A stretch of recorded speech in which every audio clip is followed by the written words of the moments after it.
New Thinking Aloud. Conversations on the leading edge of knowledge and discovery with parapsychologist Jeffrey Mishlove. Hello and welcome. I'm Jeffrey Mishlove. Today we are going to explore the concept of synchronicity. With me is Professor Christian de Quincey, who is Dean of Consciousness Studies at the University of Philosophical Research. He is also on the faculty of John F. Kennedy University and Sophia University. He is the founder and director of the Wisdom Academy and has also written many books, including Radical Nature, Radical Knowing, Consciousness from Zombies to Angels, Deep Spirit, Cracking the Noetic Code, and Blindspots, 21 Good Reasons to Think Before You Talk. Welcome again, Christian. Hello, Jeffrey. Good to be here again. Good to be with you. Synchronicity is a concept that was introduced into the modern Western vocabulary largely through the writings of the great Swiss psychiatrist Carl Jung. Yes, and he defined it, interestingly, as an acausal connection through meaning. He was basically referring to what in the vernacular is often referred to as coincidences. But not just coincidences. No, that's what he was pointing out, is that these are not just coincidences, that there's actually some deeper meaning happening here, and a deeper connection. A coincidence is usually two events that happen simultaneously, but have no relationship, no connection. What Jung was pointing out is that in synchronicity, we have two events happening simultaneously. However, they are deeply connected, but they're not connected through any cause-effect relationship. They're connected through acausally, meaning without any cause. They're connected through meaning, shared meaning. So he's suggesting that the meaning is more than a coincidence, though, because every coincidence would be acausal, presumably. Every coincidence would be acausal, but not every acausal coincidence is only a coincidence. It's also a synchronicity when it involves an experience of deep and meaningful. And I think when Jung introduced the term, being a dynamic psychiatrist looking at the depths of the unconscious mind, he was thinking about how people, the classic example is a patient describing a dream in which the Egyptian scarab beetle appears, and as she's describing her dream, there's a tapping on the window, and outside is a large beetle making a big fuss and a big noise. At the very same time, the dream is being described, as if to sort of punctuate the dream, to say this is important. Yes, and of course that Jung, being very alert, pointed out, he said, that's exactly what I mean by synchronicity. And the dreamer was impressed by the coincidence that a golden scarab beetle should appear at a window in Switzerland. I think that's where it was at the time. Yeah. Nevertheless, just at the moment when she was recounting a dream where a scarab beetle appeared that had very deep significance for her in the dream, this real actual beetle tapped on the window.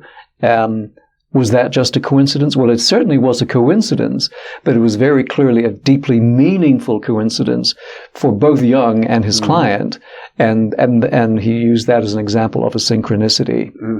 Well, I think a lot of people today, when they use the term synchronicity, and what they really are thinking is that there's some other agency involved in causing them. For example, John Lilly, a very popular writer, talked about two dolphins, as it were, Earth coincidence control. He called them ECHO, Earth coincidence control, as if somewhere in another realm, a spirit realm or a divine realm of some sort, someone's pulling the strings.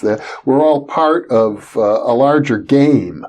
I think Lilly would be comfortable calling it a game, and that's the source of these synchronicities.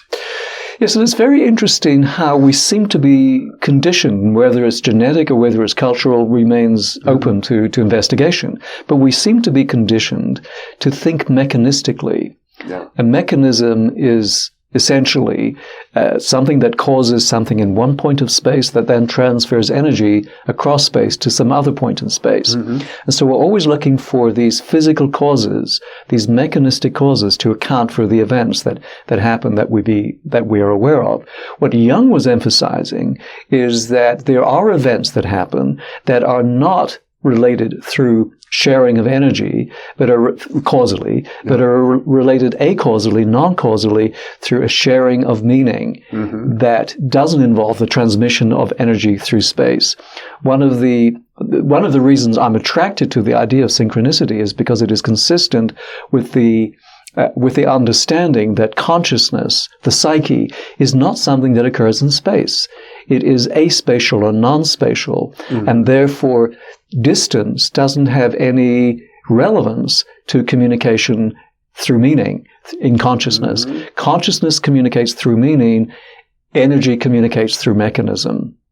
Well, you, in our previous interviews, have often referred to yourself as a panpsychist, sometimes as a pan-experientialist, by which you mean that there is a consciousness that pervades the universe from top to bottom. Yes, that consciousness is intrinsic to the universe, that every molecule, every atom, every subatomic particle in the universe has its own degree of consciousness, its own degree of sentience, and that all beings are constantly feeling and communicating telepathically with all other beings. They're obviously molecules and single cells don't have senses, so they're not communicating through sensory communication. Nevertheless, they are communicating non-sensory, extrasensory, telepathically. So one might think of these synchronicities as messages from the universe as a whole. That's how I would describe them. Again, going back to the panpsychist perspective, I often talk about what I call the cosmic democracy, that the universe is populated by innumerable gazillions of sentient beings, and every sentient being, from the smallest quantum to the largest organism, is making choices at every moment. And so we might think there would be a cacophony of choices being made. And in some ways, you could say there is, but also there is a harmony that each of us gets to vote in the cosmic democracy, but none of us gets to decide the outcome. The outcome is decided by the community of choices that are made at any particular moment. So these choices are being picked up by our psyches, that every being, from the perspective of the panpsychist cosmology, every sentient being is in communication ultimately with every other sentient being. So we are picking up messages not just from the people around us, or indeed other animals around us, or from the natural world on the planet Earth, but ultimately we are picking up meaning and messages from the entire cosmos at every moment. The parapsychologists have looked at the concept of synchronicity in many different ways. Some suggest that often synchronicities occur as a result of precognition. An example might be, I'm driving on the freeway and accidentally I take a wrong turn. So I've exited on the wrong exit, but lo and behold, I've avoided an accident that way. Yeah, I find the idea of precognition fascinating because clearly there are so many examples of ostensibly people picking up information from the future. Yes. But however, as a philosopher, I've investigated the idea of precognition, and it seems to me that cannot really be what's happening. And why do I say that? Well, time. In one of my books called Blindspots, I talk about, I critique the idea that time is an illusion, that everything takes time. So what is time? Well, time is the difference between present, past, and future. Past, present, and future. The past is events that have happened. The present is events that are happening, and the future is events that have yet to happen. Well, since the future consists of events that have yet to happen, the future doesn't yet exist by definition. If the future did exist, then it wouldn't be the future, it would be the present. So by definition, the future doesn't yet exist. Therefore, we cannot be picking up information from something that doesn't exist. So we're not picking up information from the future in ostensible cases of precognition. So what's going on? Because the phenomenon is there. So here's what I think is happening, is that in sufficiently sensitive enough states of awareness of consciousness, people are tapping into the quantum probabilities that are unfolding in the present moment. And so that precognition is really a form of deep telepathy, that we are communicating, picking up information from the quantum probabilities in the present moment, and we are able to read the trajectory of the unfolding of the quantum probabilities. And the more sensitive we are to those probabilities, the more likely we are to sense what the likely outcome would be. So precognition is not reading the future, it's a deep reading of the present moment. Well, may I challenge that a Please little? A little bit, because what you're doing here is you're taking a philosophical position. You're using logic to try and address what might ultimately be a scientific question that could be answered through research and experiment. It might have an empirical answer. And philosophers do this often, and for good reason. I mean, we do want things to be logically consistent, but isn't it the case that any form of logic, such as the one you've just explicated, starts with assumptions? And we've talked about the need to always question our assumptions, and it seems that many times it turns out that so at some future time we'll learn that the assumptions aren't quite correct. That's very possible. That's very possible. And as a philosopher, I'm very aware of the limitations of logic and reason. And I'm in love with logic and reason as a philosopher. And part of the reason I love logic and reason is that it's logic and reason that tells me that logic and reason has limits. There are limits to logic and reason. And reason also tells me that the edge of logic and reason is not the edge of knowledge, nor is it necessarily the edge of reality. That there may well be. It's logical and reasonable to be open to the possibility that there are domains of reality that transcend what reason can achieve, and that we need some other mode of knowing to enter that level of reality. All of that is what reason tells us. It tells us that the edge of reason is not necessarily the edge of reality or the edge of knowing, that there may be other ways of knowing that can give us access to other domains of reality. Reason tells us that.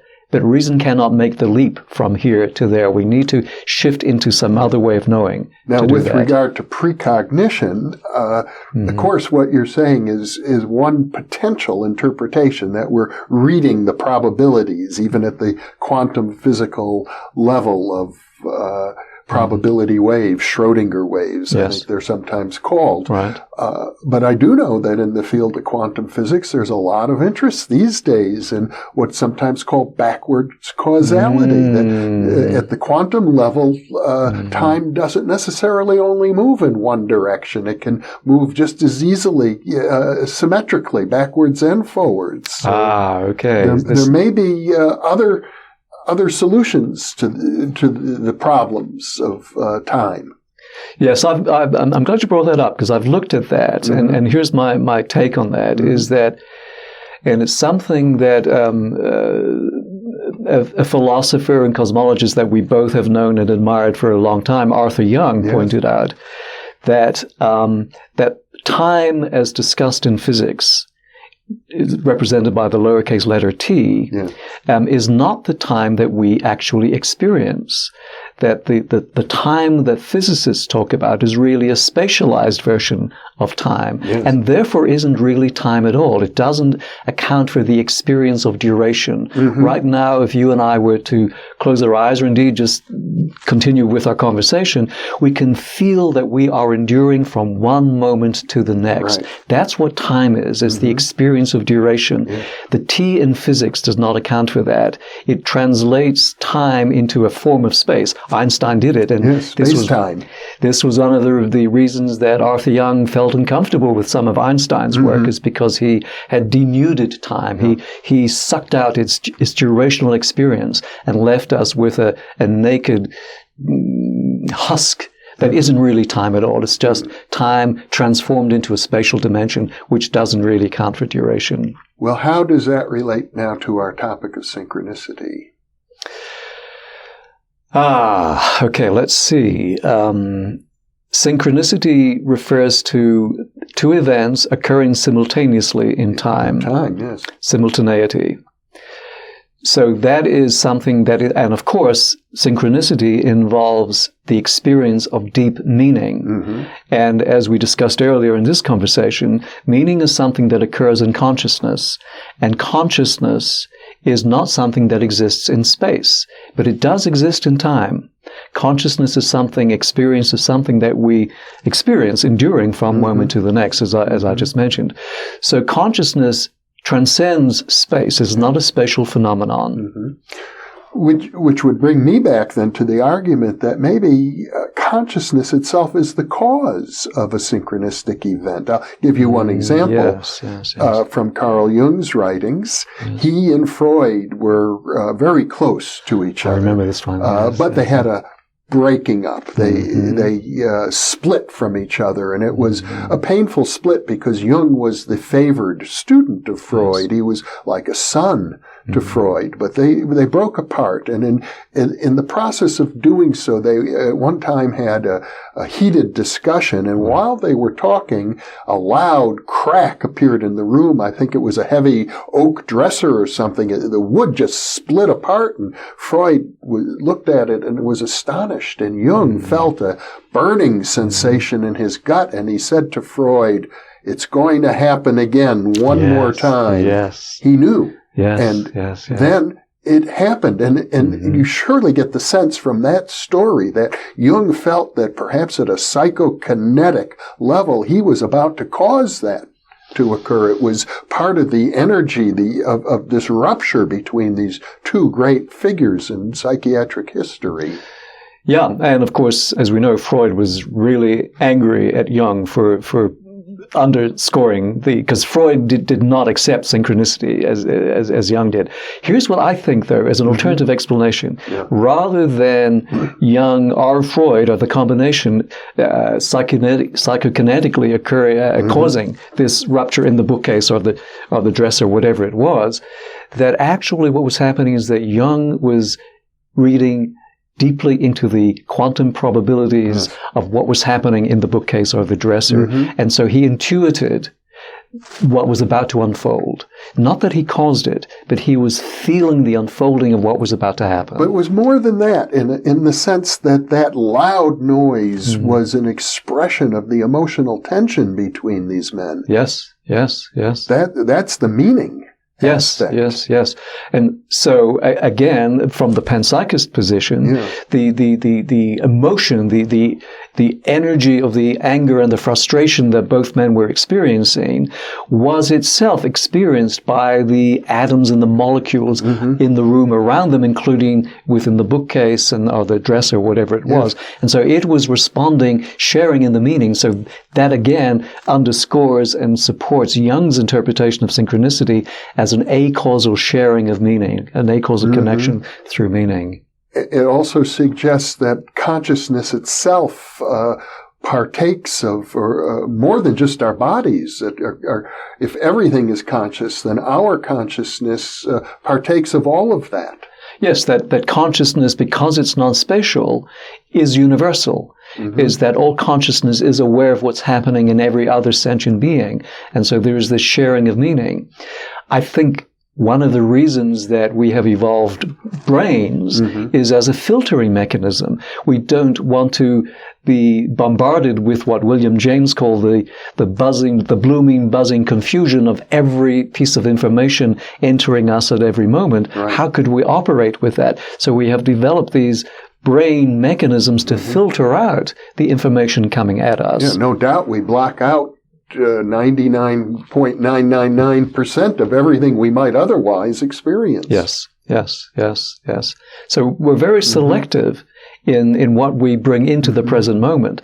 But what I would say, and I think this is consistent with Jung, is that potentially we have access to all of that at every moment. And I think this is what shamanic practices do and mystical and spiritual practices do, is they cultivate a quality of sensitivity in consciousness that allows us to expand or to open up the sluices of the filtering mechanism so we allow in more information. I've sometimes heard the human body described as spiritual tissue. It's sensitive. But what you seem to be implying here is that spiritual tissue isn't just in the body. It's all around us. Yeah, I would say that all matter is spiritual tissue in that sense. Not just the human body, but the body of every other animal, the body of plants, the body of the planet itself, the body of the galaxy and the cosmos is spiritual tissue. Well, before we get too far out, yes. Let me bring up the concept of apophenia. Please do. Apophenia is a psychiatric term. It's often associated with schizophrenia, but it's the projection of meaning into events where there really is no meaning. Of course, that's a subjective thing, but many people who are experiencing mental illness might believe that if they turn on the radio and listen to, let's say, a Beatles song, that John Lennon wrote that song specifically to them. It's a message from them. Or they turn on the radio and they hear aliens speaking to them. They're projecting their own inner psyche onto the world at large and calling that a synchronicity. That would be an error. Yes. It's one of the things that I think we really need to pay attention to as philosophers, but as just people in general, is the difference between an experience and our interpretations of our experience. In an earlier conversation, I was saying that we need to cultivate far more awareness of our in-the-moment direct experience rather than rely on our beliefs and our belief systems that can get us into trouble. Yes. However, every one of us at every moment is having an experience. We don't have to do anything about that. It just comes with the package of being in existence, is that every sentient being is having an experience at every moment. In the case of beings like us with a complex nervous system and a brain and a neocortex, we have the capacity to intellectually interpret the experience. And that happens almost automatically, instantaneously. Yes. We have an experience, we interpret the experience. The interpretation then gets solidified into a thought. The interpretation is a thought. It gets solidified into a belief system. Meanwhile, while we're going through the process of solidifying our interpretations, some other time has moved on and some new experience is happening. But we are no longer paying attention to the new experience in the present moment. We're now caught up in the abstractions of the thoughts that relate to an experience that no longer is. Yes. So in that sense, thoughts and beliefs always take us away from the reality of what's happening in the moment. And that's why I think psychospiritual practices are designed to bring us back into the current moment so we can experience reality as it is happening rather than our interpretations of reality. I think in schizophrenia, what happens is that, and in that sense, each one of us is schizophrenic to some degree, to the extent that we believe our interpretations of our experience to be the reality, rather than the experience itself being the reality. Well, and we do this all the time, moment by moment. We're always interpreting. Yes. After all, you're speaking to me, and I need to interpret your concepts before I reply. Exactly. And also what I think enhances our communication is, as well as in cognitively interpreting each other's linguistic utterances, is that we feel our connection. Yeah. We feel each other. We feel our own bodies in the moment, and then feel the relatedness between us. That, I think, gives a deeper and richer texture to the quality of the speaking that we have. And if we feel our thinking rather than just think our thoughts and speak in abstractions, if our communication is deeply embodied, it's going to have a richer texture to it and a deeper meaning. Mm-hmm. Well, coming back around to synchronicity and the issue of, it seems there are two issues. One, as you mentioned, is the consciousness that pervades the entire universe. So there's no reason to think that we could not be receiving messages from the universe, perhaps all the time, in fact, on the one hand, and on the other hand, to avoid the pitfall of assuming that somehow we are special and that the universe is trying to communicate to us perhaps in a way that reinforces our own dark side or our own ego or something. There are so many pitfalls on every spiritual path. Yes. And synchronicity being a perfect example. It can seem so sublime on the one hand and so ridiculous at the same time on the other. Yeah, so we need to, I think, be attentive to two different meanings of the word meaning. Mm-hmm. There's symbolic meaning, which is the meaning that involves interpretation. But then there's experiential meaning. The meaning, I define meaning as the experiential fit between self and other, between self and non-self. So for me, my life is meaningful, not to the extent that I can have interpretations that are coherent. That can be useful, but it's meaningful to the sense that I experience myself fitting into my world. Then my life has meaning. If I'm a misfit, then my life lacks meaning. So meaning is an experienced fit between self and what lies beyond the self. Very elegantly put, Christian de Quincey. Thank you so much for sharing this half hour with me on the elusive topic of synchronicity. Thank you. Thank you. And thank you for being with us.